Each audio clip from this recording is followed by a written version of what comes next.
क्या आपको पता है, अगर आप एक हिंदू हो तो आप अपनी शादी स्पेशल मैरिज एक्ट 1954 के अंदर भी रजिस्टर करा सकते हो। जी हाँ, तो आज एक कंपैरिजन करेंगे in between maintenance in between special marriage act and Hindu marriage act के दोनों में क्या डिफरेंस है। तो सबसे पहले हम स्पेशल मैरिज एक्ट 1954 की बात कर लेते हैं, जिसमें कि section 36 and section 37 of the special marriage act 1954 deal करता है मेंटेनेंस से। सेक्शन 36 डील करता है इंटरिम मेंटेनेंस से, और सिर्फ एक वाइफ इसको क्लेम कर सकती है। हस्बैंड के पास कोई राइट्स नहीं है कि वो interim maintenance under special marriage act claim कर सकता है। सेक्शन 37 डील करता है परमानेंट मेंटेनेंस से। ये परमानेंट मेंटेनेंस भी सिर्फ वाइफ क्लेम कर सकती है, हस्बैंड क्लेम नहीं कर सकता है। अब बात करते हैं हिंदू मैरिज एक्ट की। सेक्शन 24 एंड 25 डील करते हैं मेंटेनेंस से, और इंटरिम मेंटेनेंस की बात करता है, और जिसका मतलब यह है कि during the course of proceeding at any point of time if you feel that कि you are not able to maintain yourself, you are not able to fulfil your basic necessities, in that case you can claim interim maintenance.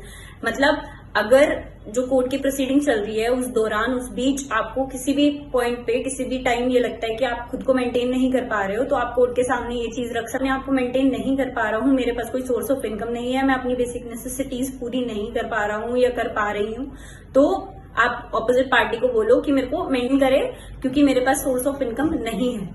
ठीक है, तो court दूसरी party को order कर सकता है कि आप जो अग्रीव पार्टी है उसको मेंटेन कीजिए, उनको मेंटेनेंस दीजिए।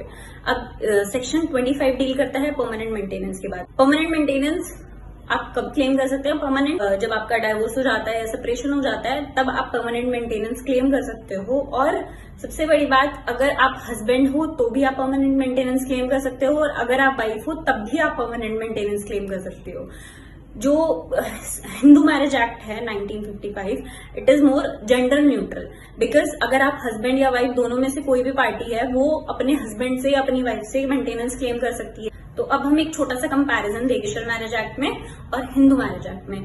स्पेशल मैरिज एक्ट है, it's not gender neutral, because in special marriage act सिर्फ वाइफ मेंटेनेंस क्लेम कर सकती है, हस्बैंड को राइट नहीं दिया गया है कि वो मेंटेनेंस क्लेम करें।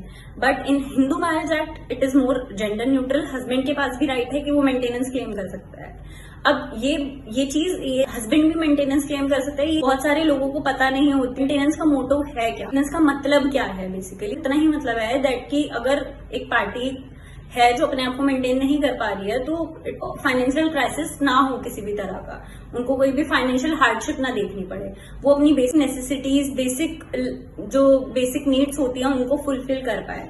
And stay tuned for more such informative videos like this. Thank you.